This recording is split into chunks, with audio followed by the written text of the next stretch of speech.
The federal government's new plan to protect bees in this country is being met with disdain. Environmentalists say it does almost nothing to stop the decline of the bee population, something they want stopped and soon.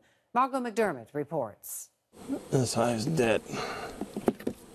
Hey, dead, dead, dead. Look at all dead bees. David Schuett is losing his bees and his business.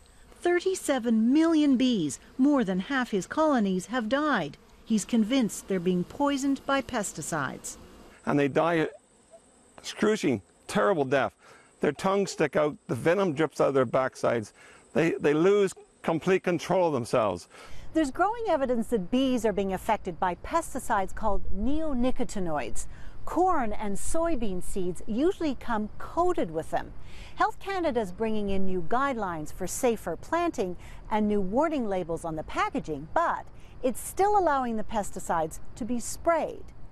Environmentalists say it's not enough. They want a ban on neonicotinoids. So they filed a little-used legal objection to the health minister, asking her to let a panel of experts study it.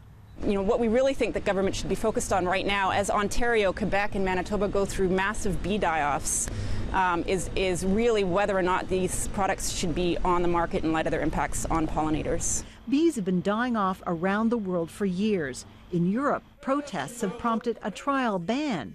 But Health Canada says while it's concerned, there's no proof that neonicotinoids are the only factor in bee die-offs.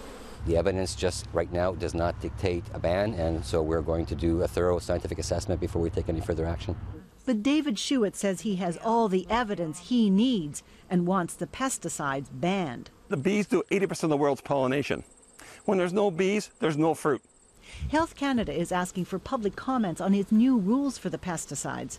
Meanwhile, David Schuett says he has only another year or two left before all his hives are empty. Margot McDermott, CBC News, Ottawa.